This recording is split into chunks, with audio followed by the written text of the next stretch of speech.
Olá pessoal, estou de volta com mais um vídeo respondendo perguntas. Então, se você fez alguma pergunta naquele meu vídeo anterior que eu respondia perguntas, a sua pergunta está respondida agora neste vídeo. Deixei algumas perguntas de fora porque eram sugestões para temas de um vídeo específico, então tem uma ou duas perguntas ali que não eram bem perguntas, eram na verdade sugestões para tema de vídeos, eram muito complexas, prolixas, por isso então não estão respondidas aqui. Se for o seu caso, você não vai ver a sua pergunta respondida.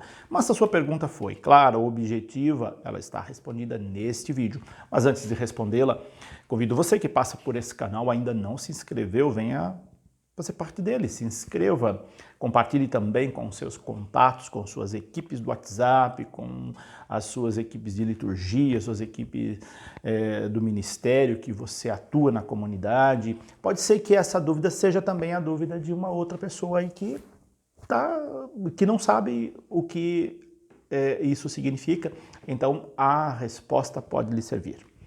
Vamos lá então respondendo as perguntas. A primeira pergunta que eu respondo é a do Wagner Alves Pereira. O Wagner pergunta: o ministro da palavra pode beijar o altar antes de iniciar a celebração? Wagner, o beijo do altar é um ritual do sacerdote. Não há necessidade de um ministro da palavra beijar o altar. Se ele quiser beijar, até pode, mas o beijo no altar faz parte do ritual do ministro ordenado, do sacerdote, não necessariamente do ministro da palavra. Então, se você é ministro da palavra, não há necessidade de beijar o altar, não. A outra pergunta é da Amanda Moura. A Amanda Moura pergunta: qual a diferença da missa e de uma celebração feita por diácono? A diferença é básica, Amanda. Um é missa, o outro não é missa. Missa só é presidida por padre ou bispo. Diácono, quando preside uma celebração, é celebração da palavra, não é missa. Aliás, tem várias perguntas aqui sobre celebração da palavra, então se você é ministro da palavra, está vendo esse vídeo, fique atento, porque tem várias perguntas relacionadas à celebração da palavra, como essa daqui, que é básica. A diferença fundamental é que a celebração presidida por um diácono não é missa. David Martins pergunta: posso comungar mais de uma vez ao dia? Pode, desde que você vá à missa. Se você for à missa mais de uma vez, você deve comungar mais de uma vez. Nós devemos comungar todas as vezes que vamos à missa. Geralmente ninguém vai à missa mais de 2 vezes. O padre às vezes celebra 2, 3, até 4 vezes por dia. Mas uma pessoa leiga, dificilmente ela vai mais de uma vez à missa. Mas se for o seu caso, se você foi à missa de manhã, à noite você foi novamente, você pode comungar. Até se você foi 3 vezes à missa, pode comungar no mesmo dia. Não tem problema de comungar. Devemos comungar toda vez que vamos à missa. A outra pergunta é da Raquel Paiva. Gostaria de saber o nome do livro para auxiliar no serviço de altar que o Senhor indicou no último vídeo. Então, Raquel, foi bom você perguntar isso, porque quando eu anunciei esse livro, o livro estava na pré-venda, ele não estava ainda publicado. Agora, essa semana, o livro acabou de sair, já está na editora. É o livro da editora Santuário, chama-se Serviço de Altar. É um livro que vai ajudar muito equipes de celebração, seja messe, coroinha, acólito, leitores, comentarista, equipe de cantos litúrgicos, diáconos, enfim, todos, cerimoniário, acólitos, como eu já disse, todos esses estão contemplados neste livro, Serviço de Altar, editora Santuário. Entra lá no site da editora Santuário, pegue o telefone, ligue e peça o seu. Vai lhe ajudar muito. Aliás, vocês que têm dúvidas litúrgicas, esse livro vai ser muito valioso. Eu vou fazer depois, assim que eu receber os exemplares, eu vou fazer um vídeo só sobre esse livro. Vai te ajudar muito. Editora Santuário, livro serviço de altar. A outra pergunta é da Vera Lúcia Maciel. Ela pergunta: quando rezamos pelos doentes ou qualquer pedido, podemos rezar várias orações ou uma só? Você que escolhe, Vera. Você pode variar as suas orações ou pode rezar uma oração só. Por exemplo, quando se reza o terço, a gente reza praticamente só uma oração, que é a repetição da Ave Maria. Você pode rezar várias vezes, uma única oração, pode rezar uma única vez. O que importa é a fé, a sintonia, como rezamos. Não o que rezamos, mas como nós rezamos. Então não se preocupe se você reza uma só ou vários tipos diferentes de oração. A Edna Paixão pergunta qual a diferença entre celebração da missa e celebração da palavra. Pergunta básica. Um é missa, outro não é missa. A diferença é essa. Celebração da palavra não é missa.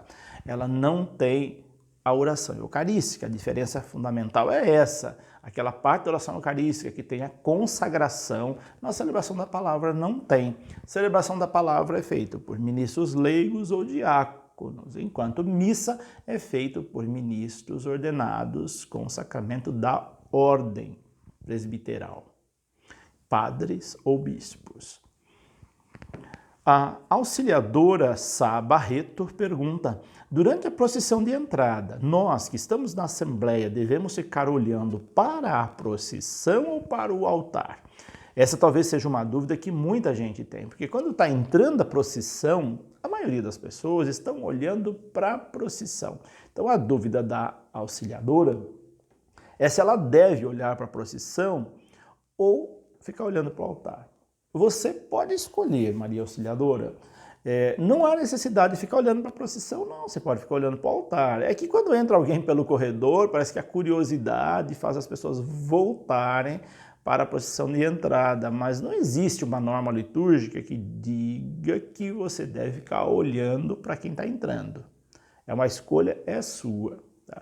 Olhar para quem está entrando na procissão, ela dá um aspecto de receptividade, de acolhimento para quem está entrando, mas não tem necessidade não de você ficar olhando do lado. Você pode olhar, ficar sempre olhando para o altar. A outra dúvida é da Antônia Arrelias. Ela faz duas perguntas, três, aliás. A Antônia pergunta primeiro: é correto o comentarista rezar a oração do Pai Nosso no microfone, interrompendo o padre?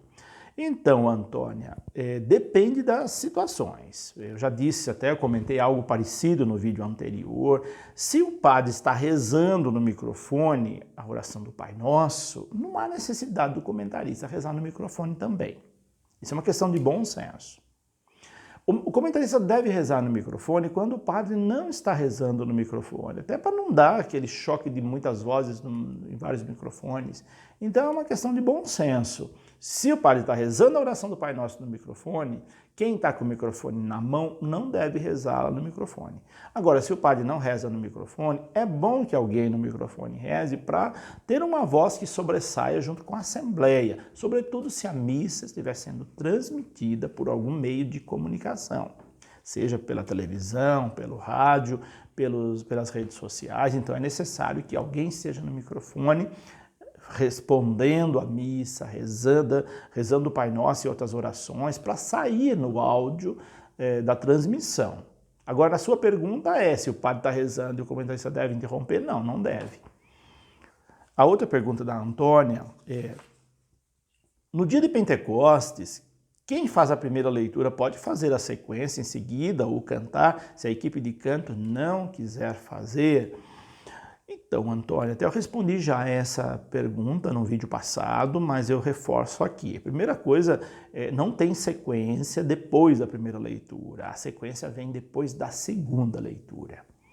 Ela pode ser cantada ou rezada. Se ninguém for cantar e não tiver ninguém para rezar, então um leitor pode fazê-la, rezada ou cantada.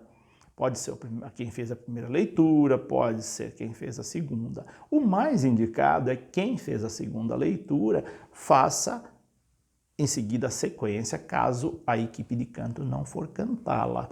Ou também, se ele sabe cantar, ele pode cantar a sequência, não tem problema. Mas o mais indicado é que uma pessoa, quem fez a segunda leitura. Se tiver mais pessoas, pode ser uma terceira pessoa. Um faz a primeira, outro faz o salmo, outro faz a segunda leitura e um outro faz a sequência. 4 pessoas, fica melhor ainda. Não havendo pessoas, então pode-se repetir a mesma pessoa fazendo várias leituras, o que não é o mais indicado. Ela ainda pergunta se pode omitir a sequência de Pentecostes. Não pode. Tem celebração que tem sequência e ela é sequência facultativa. Eu disse isso no outro vídeo. Mas Pentecostes não. Pentecostes não é sequência facultativa. É obrigatório fazer a sequência na celebração de Pentecostes. Vera Lúcia pergunta, é correto os mestres comungar depois de distribuírem a comunhão? É uma questão de combinar. Vera, o mais indicado é que os mestres comunguem antes e depois vá distribuir a comunhão. Esse é o mais indicado. Mas também não é pecado eles distribuírem primeiro e comungar depois. O mais correto é que o padre comunga, os mestres comungam, pegam a âmbula e vão distribuir a comunhão. Esse é o mais indicado. Mas também, se quiser optar por comungar no final, pode. Karine Mendes pergunta, como o comentarista deve falar na hora que o padre for proclamar o evangelho? O comentarista não deve falar nada nessa hora. É simplesmente a equipe de canto está cantando a aclamação, o padre se dirige à mesa da palavra para proclamar o evangelho. O comentarista não tem nenhuma participação nessa hora. Aí na sua comunidade tem? Se tem, não é correto. Eu me lembro que antigamente vinha comentários antes de cada leitura e até antes do evangelho, mas isso já foi abolido. Não é correto, são falas desnecessárias.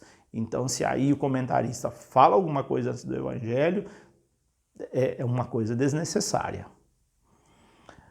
O José Amaro dos Santos pergunta, gostaria de saber se é correto na adoração ao Santíssimo, feita pelo apostolado da oração, o mestre distribuir a comunhão aos participantes. Isso está acontecendo aí na sua paróquia, José Amaro? Se tiver, um erro gravíssimo.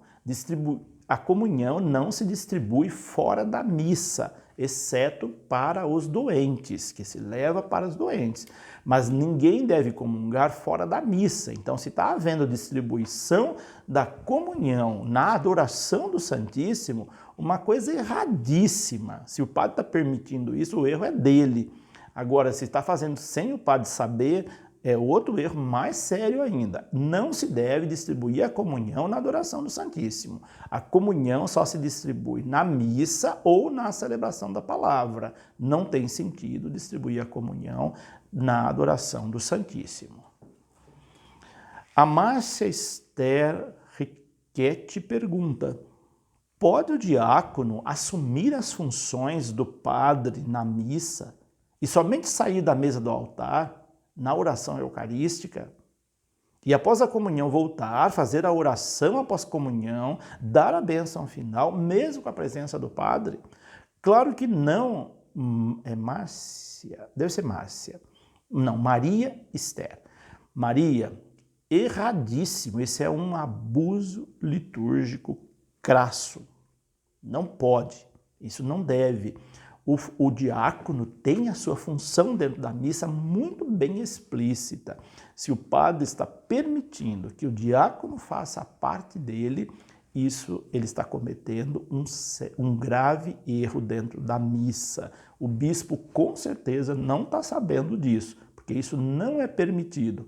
Os diáconos têm as suas partes muito bem claras, o que ele deve fazer na missa. Agora, isso que você coloca aqui, não pode não. Isso é parte do celebrante principal, o padre. E a última pergunta é da Cleusa. É correto o padre colocar a Eucaristia sobre o corporal e cada fiel comungar no altar? Claro que não, outro abuso litúrgico.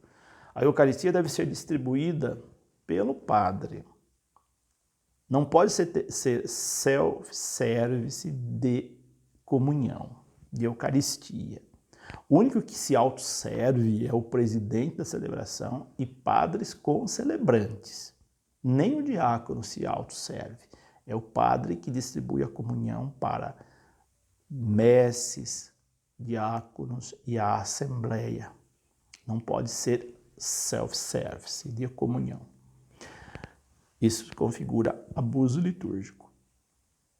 Essas são as perguntas que estavam no vídeo anterior. Se você ainda tem alguma dúvida ou outras dúvidas, pode deixar embaixo. Quando eu tiver um número de aproximadamente 10 ou mais dúvidas, eu faço um outro vídeo respondendo a essas dúvidas. Mas antes de deixar sua dúvida, dê uma olhadinha se já não foi respondida em vídeos anteriores.